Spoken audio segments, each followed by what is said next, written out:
Nais ko lang pong gamitin ang pagkakataon na ito para ibahagi yung damdamin ko personal, maging ng mga kasamahan ko ng mga ministro at mga tunay na Kristiyano, mga tinatawag namin tunay na kaanib sa Iglesia ni Cristo. Ito yung aming pag-extend ng aming sincere apology sa lahat ng mga kapatid namin na Kristiyano, lalo na sa mga taga dating daan, lalo na kay Brother Eddie Soriano. Dahil sa naniniwala kami na ang tunay na Kristiyano hindi mapag-imbot, hindi nagtatanim ng sama ng loob at hindi gumagawa ng masama sa kapwa. At ako'y saksing buhay sa mga nangyari kay Brother Eddie Soriano dahil sa ginawa ng pamunuan ng Iglesia ni Cristo. At naniniwala ako na maraming mga kaanib sa ang dating daan ang talagang totoong Kristiyano, mababait. At alam ko na yung nangyari na bangayan sa pagitan ng Iglesia ni Cristo at ng ang dating daan ay nagdulot ng isang isipan sa maraming mga kapatid sa Iglesia ni Cristo na makakristyano ang gawain na murahin mo o kaya naman ay pag-isipan mo ng masama o gawa ng masama ang sino man na iniisip mong kalaban mo o kaaway mo. Dahil itinuturo nga ng Biblia, mahalin mo kahit ang kaaway mo. Naniniwala ako na bagamat iba't iba ang pananampalataya at paniniwala ng iba't ibang relihiyon, magagawa natin na magkaroon ng respeto sa isa't isa. Magkaroon ng pag-ibig at sinserong pagmamahal sa isa't isa. Isang bagay na nasira dahil sa nagkaroon ng isipan na gawa ng masama yung mga kaaway. Kaya yun ang nangyari kay Brother Eddie Soriano. And that's why I would like to extend our sincere apology. And I know that we are all brothers and sisters in faith. We may have a difference in our doctrines, in our beliefs, but that doesn't mean that we cannot be true Christians towards each other, because that is exactly what is being taught by the Bible, that we should love God above all and we should love our neighbor the way we love ourselves. Hindi naman sinabi na we can love our neighbor basta kasama natin siya. 'Di ba? Basta kapananampalatayan natin sila. We should love our neighbor regardless kung anong nationality niya, kung anong pananampalataya, anong gender niya. So that is something na nawala na eh. Dahil sa isipan na ng tao ngayon na naging, kumbaga, man-centric na. Nag-idolize na ng tao to the point na kaya nang makipagpatayan para dun sa tao yun, which is wrong. That is why I hope that everybody can be true Christians. Sana maalis na yung tinatawag na bigotry, di ba? Nang dahil sa paniniwala, pananampalataya ay nagiging extremist na to the point na pwede na siyang manakit, pwede na siyang pumatay dahil iniisip niya yun ay nakalulugod sa Diyos. I hope that everybody will have the sensibility and that Christian faith enough to love even their own enemies. And I believe na for as long as we try to do good in the sight of our Lord God, none of us will ever be enemies. I'd like to extend our apology to the rest of the dating daan members, especially Brother Eddie Soriano. Yeah, well, we can...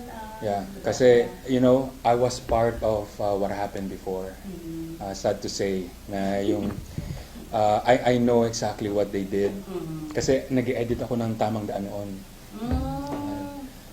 Yun ang ano eh, and pati yung ano, yung nahandaan ko yun eh, yung nagpakalat noon ng newspaper, yung comics against ano, kilala kong gumawa nun, ng mga ano, si Ferma. And parang nung pala naramdaman ko na, I mean, why? Tapos i-distribute sa mga Yeah. lokal. Sabi ko, why are they doing this? I mean, kung talagang you're of God, you don't need to do this. Di ba? Nakakaano lang, nakakalungkot lang. And kaya nakita ko yung talagang ginawa nilang strategic targeting sa kanya hanggang sa Interpol, hanggang sa, yeah. So yung ginawa ng procedures na yan, I was a witness to that, all of that. Kaya sabi ko siguro it's never too late for at least yung mga talagang mga kasamahan namin na who's not into hatred and all of that. At least on our part, talagang we would like to extend our apology, sincere apology. We can do that.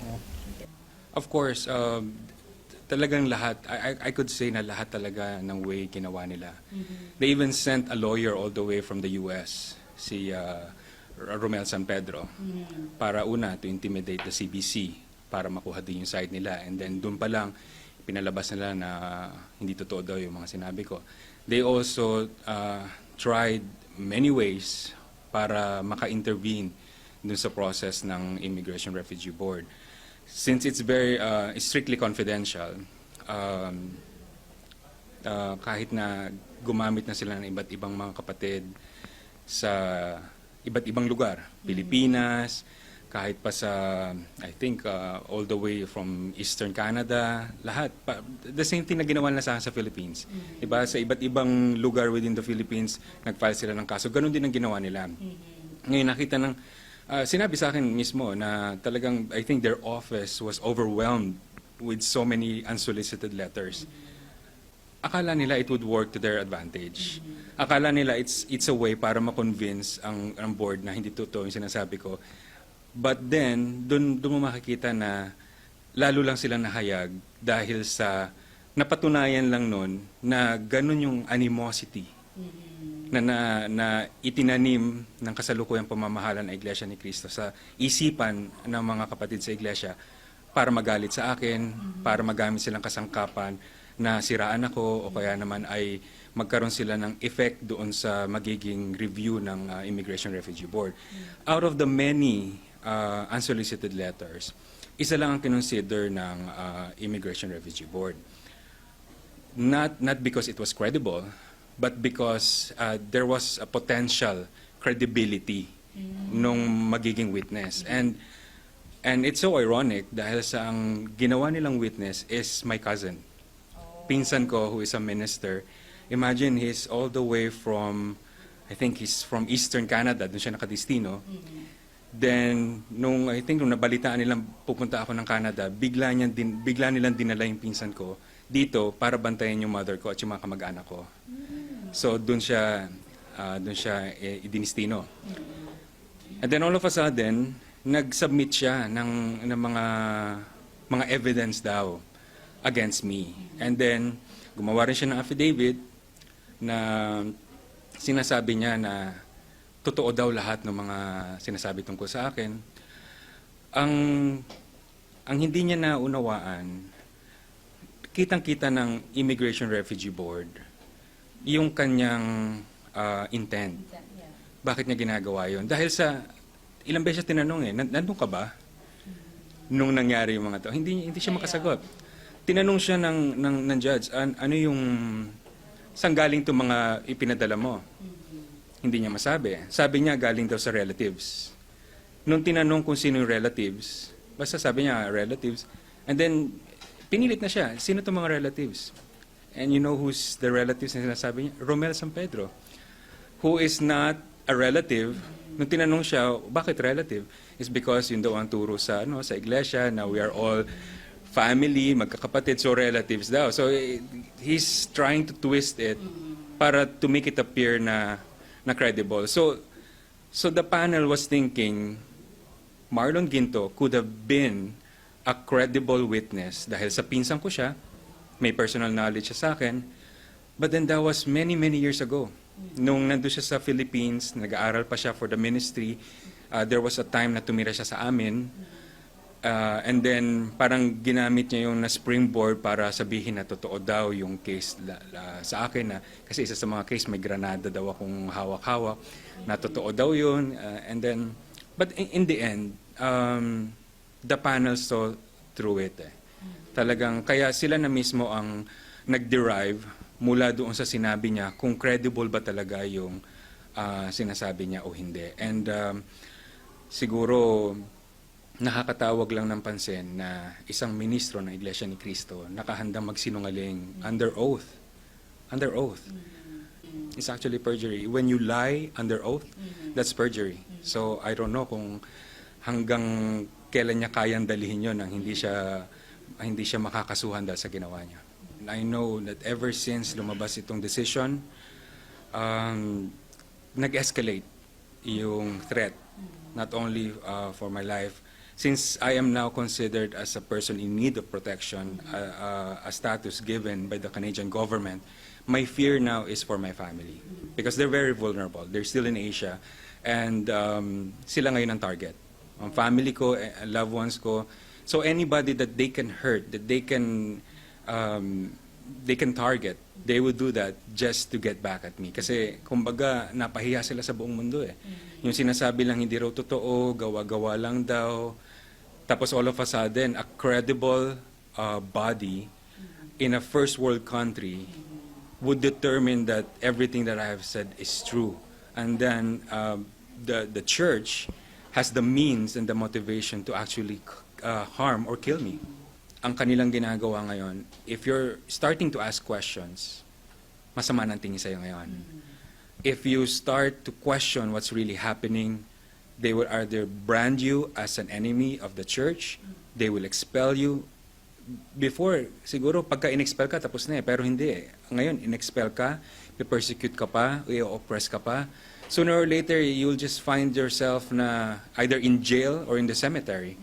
Eh, kung yung sarili nga niya magulang, sarili niya mga kapatid, ni hindi niya kayang harapin at kausapin, much more yung mga karaniwang taong katulad namin.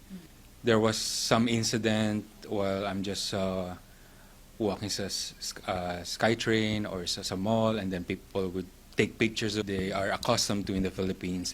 They try to do it online. So they would take pictures of me and then post it online, tapos kung ano ng mga pinaglalagay nila doon.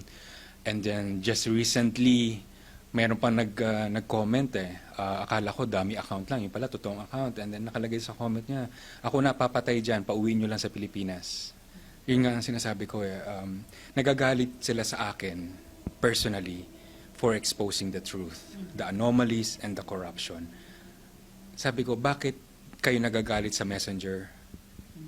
Sinasabi ko lang naman kung ano yung nangyari, in-expose ko lang. During those times when I was detained, I actually talked to Ka Eduardo. We talked face to face because I had to know for myself if everything that's happening is actually true. Baka nga naman nagkamali lang. Baka victim lang siya ng all of this, di ba? Baka hindi niya alam. So I was still giving him the benefit of the doubt. Before I planned my escape during detention, I made it a point na magkausap kami face-to-face ng Ka Eduardo. I wanted to know for myself if he really had anything to do with the kidnappings, illegal detention, and every extrajudicial activity of the church. So we got a way to be able to talk to him. Pumunta kami sa mismong central office, dun sa mismong office niya sa Bulwagan. So I was with my mom and my wife, my daughter, even her nanny is there. Nung nakita na kami ng Ka Eduardo, we were led to the inner office. Pagdating doon, pumunta ang Ka Eduardo, andun yung mom ko, nag-uusap-usap kasi we're basically family. I mean, he's my ninong sa kasal. He's very close with my dad and my mom. So pagdating nung magkausap na kami, so I was thinking na baka hindi niya alam eh. So nagsumbong na ako agad, Ka Eduardo, alam niyo po ba yung nangyari sa akin? Gito. And when I started talking like that, tumayo na siya. Sabi niya sa mother ko, Kaminda, sandali lang po, mag-uusap lang muna kami ni Boyet banda dito. So he led me away from my mom and my wife. And then we started talking. Kasi hawak niya ako sa braso. Sabi ko, Ka Eduardo, alam niyo pong ginawa nila sa akin. Dinukot nila ako doon, tinutukan nila ako ng baril, mga pulis ang ginamit nila. So pinapaliwanag ko kung ano yung ginawa sa akin, ang ginawang pagkidnap sa akin. Tapos bigla niya akong pinigilan, sabi niya sa akin, pero Boyet, naunawaan mo ba kung bakit namin kinailangan gawin sa iyo yun? When I heard that, that's it. Sabi ko, that's the confirmation I needed to hear. And then I answered him blankly. Sabi ko sa kanya, no, you didn't have to do that. Kasi nung ginawa niyo po yun, nung inutos niyo i-kidnap ako, fiesta po doon sa barangay. Kitang-kita po ng lahat ng mga non-INC members kung ano po yung ginawa ng mga pulis. Napahiya ang iglesia dahil sa ginawa. Pwedeng-pwede niyo naman ako ipatawag. Isang text niyo lang, o kaya ng sanggunian o ng, kahit ng district minister, na pumunta ka dito sa central, kakausapin namin, I would gladly go. Bakit kinakailangan niyo pa akong padukot? And at that moment, nakita ko, he's just staring at me. Hindi niya masagot. I kept on repeating that. Tapos so nakatingin lang siya sa akin. But then, at that moment, alam ko na he knows everything that happened and he's responsible for everything that happened. So before leaving there, I made it a point to get my message across. At sinabi ko, the only thing that I want, kasi they're already bribing me with so many things. They bribed me na, mamili ka na kung saan mong gustong bansa. Mamili ka na, sabi, saan gusto mong bansa, give us 2 weeks, may visa ka na. Set for life na kami, kung tinanggap ko yon. Kung anong posisyon ang gusto ko, kung saang opisina ang gusto ko, nung hinihingi ko yung sasakyan na kinuha na sa akin, mamili na lang daw ako ng bagong sasakyan. Sa that moment, alam ko, they're bribing me na. They tried to kill me. They tried to threaten me, to coerce me. It didn't work. This time, they're trying to bribe me. Pero I said no. Pinasabi ko kay Ka Eduardo, the only thing that I'm requesting is, una, itigil na nila yung pangingidnap, pagdidetain, yung pagdukot ng mga tao, pananakot. Pangalawa, lahat na may kinalaman sa extrajudicial activities ng Iglesia, including our kidnapping, should be held accountable. Sa panahon ng Ka Eduardo ngayon, kahit na mali, basta galing sa kanya, basta itinuro niya, dapat ay sundin ng walang reklamo. Kaya nga meron silang bagong mantra ngayon, tinatawag na obey and never complain. Ang kapatid na Eduardo Manalo, I think una sa lahat dapat aminin na nila yung mga nangyaring kamalian. Kasi hanggang ngayon, di pa nila kayang aminin yung tungkol sa bilyon na bank loans ng Iglesia na kung saan ang mga properties ng Iglesia ay nakakulateral sa mga bangko mismo. Pagka yan ang naitatanong na imbis na sagutin, tinitiwalag na lang nila. Kaya sana sa mga kapatid sa Iglesia ni Cristo, magkaroon na sila ng lakas ng loob. Kasi marami naman talaga ang alam ang nangyayari, pero natatakot. Bakit? Kasi nakita nila kung anong kaya ng Iglesia. Kung sa isang katulad ko, nagawang pakasuhan, ipadukot, pakidnap, i-detain, di ba? Kasuhan ng sapin-sapin ng mga kaso ng libelo. Kung kaya lang gawin sa amin yan, natatakot silang ganun din ang gawin sa kanila. Ako nga, hindi ko akalain na makakalabas ako ng Pilipinas. Hinarang na ako doon sa airport. Parating na yung mga pulis na dudukot ulit sa akin. Pero gumawa ang Diyos ng himala. Hindi ko akalain na makakapasok ako ng Canada. Hindi ko akalain na ma-accept yung aking refugee claim. But then, God is good. At alam niya kung ano talaga yung kinakailangan mangyari para mailabas ang totoo. At may panawagan din ako sa mga kapatid namin, mga ministro at mga manggagawa. Kung tunay na sumasampalataya silang may Diyos, wala silang dapat ikatakot. Lumabas sila, sabihin nila ang totoo.